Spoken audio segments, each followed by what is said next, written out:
Hari ini saya cuba ingin membawa kepada tuan-tuan, puan-puan hadirin sekalian berkenaan dengan satu cerita yang berasal daripada negeri di bawah bayung Sabah. Oh, okey. Sebab saya berasal dari Sabah, jadi cerita ini berasal dari Sabah. Pada satu ketika dahulu, zaman dahulu, mungkin kita tak tahulah zaman bila, tetapi pada zaman dahulu ada tinggal suami isteri, sepasang suami isteri tinggal di sebuah kampung yang dikatakan kampung batu-batu. Kampung batu-batu di Sabah. Ceritanya bermula, kehidupan suami isteri tersebut sungguh daif. Kais pagi makan pagi, kais petang makan petang. Maksud dia, benda yang dicari pada waktu pagi itu untuk makan pada waktu petang. Lepas tu cari petang tu makan untuk malam. Itulah ini dia punya perumpamaan. Jadi apabila mereka ni hidup berdua, sepasang suami isteri ni belum dikurniakan anak lagi. Jadi memang sungguh daif, suka, dan pekerjaan harian si suami pula ialah memancing ataupun mengair. Untuk dijadikan cerita, pada suatu hari apabila sang suami pergi memancing di sebatang anak sungai, beliau berdoa, "Ya Allah, ya Tuhanku, kalaulah ditakdirkan hari ini aku mempunyai rezeki yang banyak, maka anugerahkanlah aku tangkapan ikan yang banyak. Kerana beberapa hari ini aku tidak mendapat sebarang tangkapan." Dia pun pacak jurang tersebut di tepi sungai. Beliau tunggu dari pagi, tunggu sampai tengah hari. Tiba-tiba jurang tersebut bergerak. Bila bergerak, dia mengharapkan ikan yang besar. Apalagi tanpa menengahkan masa, beliau tarik jurang tersebut. Setap yang naik, yang tersangkut di mata kail beliau ialah seekor ikan kalau. Ikan kalau itu tersebut besar. Dia pun berkata, "Alhamdulillah, kalau aku menjual ikan ini di pasar, aku akan dapat duit yang banyak." Masa beliau ingin melepaskan batang kail di mulut ikan kalau tersebut, tiba-tiba beliau mendengar suatu suara, "Tolong tuan hamba, tolong lepaskan hamba. Hamba akan penuhi permintaan tuan hamba." Dia pun, dari mana bunyi ini? Toleh kanan, toleh kiri, tak ada orang. Dia pun tak pedulilah. Mungkin suara angin, mungkin suara daun-daun di hutan. Beliau pun tangkap lagi ikan kalau tersebut, bersuara lagi, "Tolong tuan hamba, tolong jangan tangkap hamba." Dia pun bilang merenung ikan kalau tersebut, "Ikan, kau yang bercakap ni?" "Betul tuan hamba. Saya akan penuhi permintaan tuan hamba sekiranya melepaskan hamba." Dia fikir, kalau kau ni boleh tolong aku, macam mana kau tak boleh tolong diri kau sendiri? "Tolonglah tuan hamba." Tapi waktu itu tak ada lagi. Mungkin kalau dialog akan datang, "Please help me." Tolong. Jadi dia kata dengan rasa belas kasihan, "Baiklah, mungkin hari ini bukan rezeki aku berjumpa dengan ikan yang boleh bercakap, tetapi minta dilepaskan." Jadi dia berserah kepada Tuhan, mungkin hari ini bukanlah rezeki aku, maka dilepaskannya.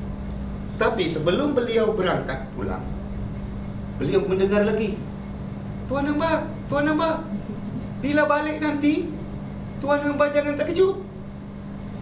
Saya akan anugerahkan pada tuan hamba." Pengail tersebut heran, apa yang nak bagi? Kalau nak tolong aku pun dia kata, "Bagilah harta kamu, emas kan?" Jadi beliau tak peduli, pulang ke rumah.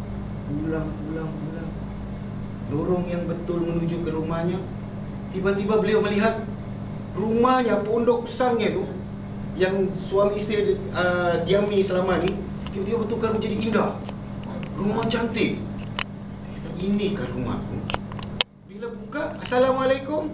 Isteri dia keluar dengan muka berseri-seri. Wah, "Bang, tiba-tiba bang, ting, rumah kita jadi macam ni bang.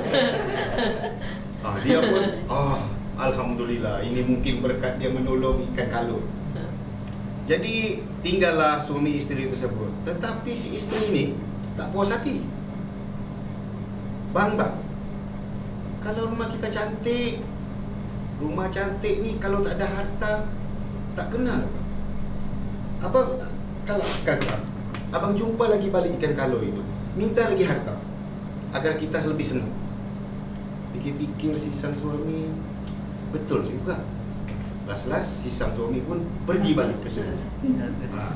Pergi balik ke sungai. Dia jumpa lagi. Kaloi. Kaloi pun muncul. Saya bayangkan aja lah dia muncul. Tiba-tiba, kenapa? Aku nak minta tolong. Tuan Abah baliklah ke rumah. Saya dah tahu dah apa permintaan Tuan Abah. Baik, kata sang suami. Mungkin boleh tahan juga ikan kaloi ini. Dia pun pulang. Bila pulang tengok di rumahnya harta banyak, duit emas. Dia pun, alhamdulillah, inilah rezeki yang aku dapat hari ini.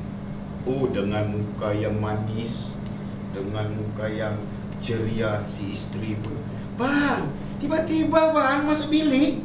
Dia kata, ayang nampak terus kembas harta. Maka senanglah hidup mereka pada hari mula hari itu. Tetapi si sang isteri ini tak pernah puas hati. Dah kaya raya, dah banyak harta, duit berkepul-kepul. Bang, kalau kita banyak harta, banyak duit, tetapi kalau kita tak berkuasa, tak gunanya bang. Apa kata abang jumpa ikan kalut itu balik? Penuhkan permintaan kita untuk jadi raja di negeri. Sebab raja negeri ini tak ada raja. Dia kata, kata sebab ini permintaan tak masuk akal lah. Saya rasa, dia kata, kehidupan kita dah senang lainam ni dah memadai, dah cukup dah. Buat apa mau jadi raja? Si sang isteri pun dengan merajuknya, biasalah kan kalau suami isteri merajuk ni dia hibah. Jadi nak pujuk suami isteri ni kan susah. Jadi nak, baiklah, saya akan jumpa juga ikan kalut. Jumpa ikan kalut. Kaloi. Muncul. Ada apa lagi? Inilah, aku pun merasa bingung. Apabila isteriku minta supaya aku jadi raja dan dia nak jadi permaisuri. Pikir-pikir, ikan kalut. Baiklah Tuan Abah, hamba akan penuhi permintaan isteri Tuan Abah. Balik ke rumah, betul-betul rumah yang selama ini yang cuma rumah bertukar menjadi istana. Dan maka bermula dari hari itu menjadi rajalah si suami dan istrinya menjadi permaisuri. Dengan kekayaan, dengan kuasa, telah merubah hati si istri sehingga akan menjadi bongkak, menjadi sombong, ya. Sehingga akan lupa segala-gala keperitan yang lepas-lepas. Dengan kesombongan beliau, satu lagi permintaan yang tidak masuk akal kepada istri. Bang, sebenarnya ada lagi satu permintaan yang saya selama ini kalau dapat dipenuhi barulah saya puas hati. Kata si suami ini dah jadi raja ni, kau punya permintaan ini sukar banyak sangat, terlalu tamak, sehingga akan lupa segala-galanya. Sekarang ni kira bersyukur dah. Tidak. Kalau abang tak penuhi permintaan ni, tak berani minta dengan kaloi, biar saya sendiri yang jumpa dengan kaloi. Si suami pun merasa risau. Kalau dia jumpa ikan kaloi ini, takut-takut pula kaloi itu pula dia tangkap bawa pulang ke rumah. Baiklah, dengan berat hati si suami pun pergilah ke sungai, panggil si kaloi. Belum pun sebut nama kaloi dah muncul di depan. Tuan Abah, isteri Tuan Abah tu memang tamak. Tidak pernah ada manusia setamak isteri Tuan Abah. Maka baliklah Tuan Abah ke rumah semula. Bila balik, dengan tak sempat bercakap dengan ikan kaloi, si suami pun balik ke rumah. Bila balik ke rumah, dilihatnya segala istana, segala harta telah kembali kepada asal rumah usang, pondok guru.